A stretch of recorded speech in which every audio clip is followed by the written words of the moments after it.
If you've ever tried to correct your child while they were crying, yelling, refusing, or melting down, you already know one thing.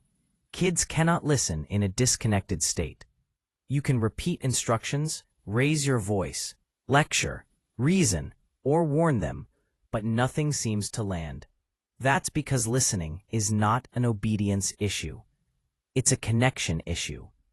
And until a child feels emotionally safe, calm, and understood, their brain literally cannot process your words, no matter how logical or important they are. This is the heart of connection before correction.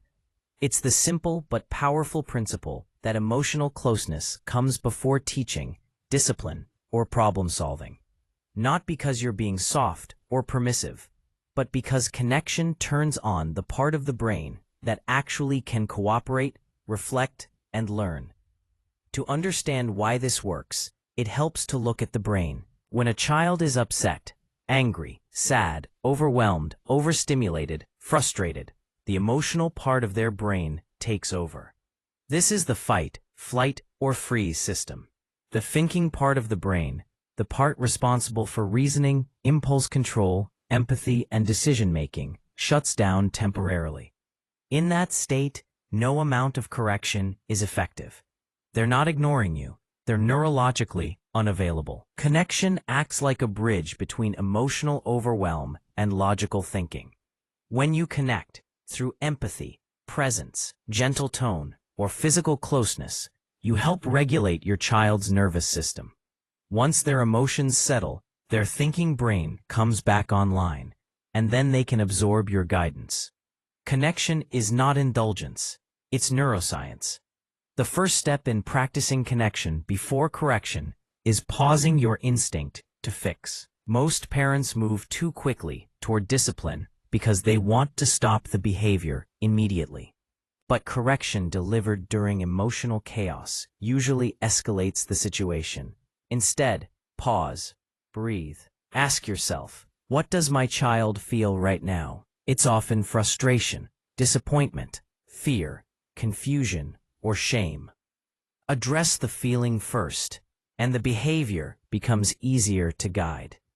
The next step is offering emotional presence, which can be as simple as getting down to your child's level, softening your voice, and saying, "I'm here." Presence tells the child, "You're safe. You're not alone. I'm on your side." A child who feels safe is much more open to listening. Empathy is the most powerful connection tool you have. It doesn't excuse behavior, it acknowledges emotion. You're really upset that your brother took your toy, or you wanted to stay longer, and leaving feels disappointing, or you're frustrated because things didn't go the way you hoped. When children feel understood, they no longer have to fight so hard to express themselves. Empathy drains the emotional intensity, so the lesson can land later. Physical connection can also help regulate your child, if they want it. A hug, a hand on the back, or sitting close by can help calm their nervous system.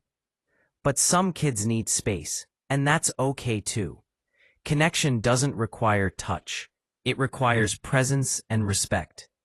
Once the child is calmer, you can transition to correction, but gently. Keep it short, clear, and firm. "We can't hit people. Next time, use your words, or come to me for help," or "It's okay to feel angry.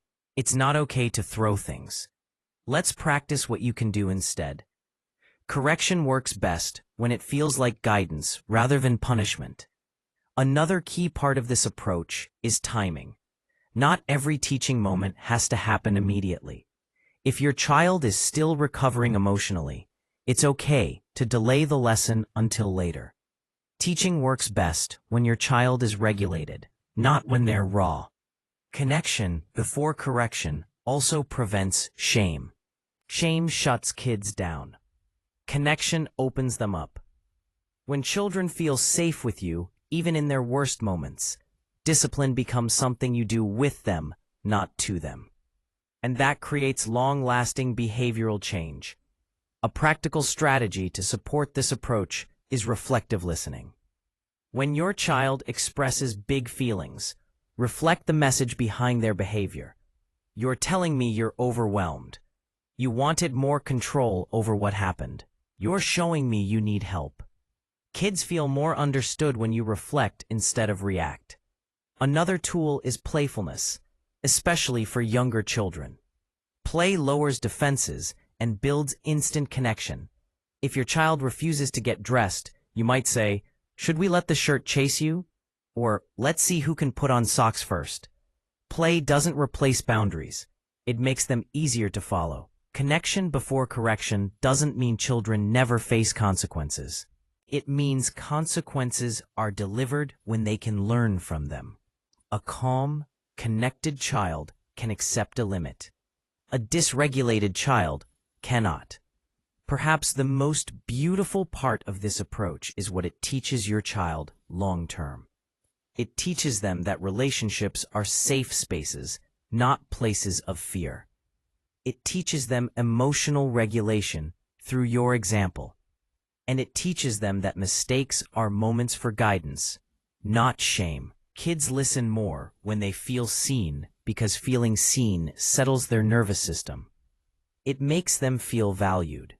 And when children feel valued, cooperation becomes something they want to give, not something they're forced into. Connection isn't a bonus step in discipline. It's the foundation. When you connect first, correction stops being a battle and becomes a conversation. And in that space, real learning happens.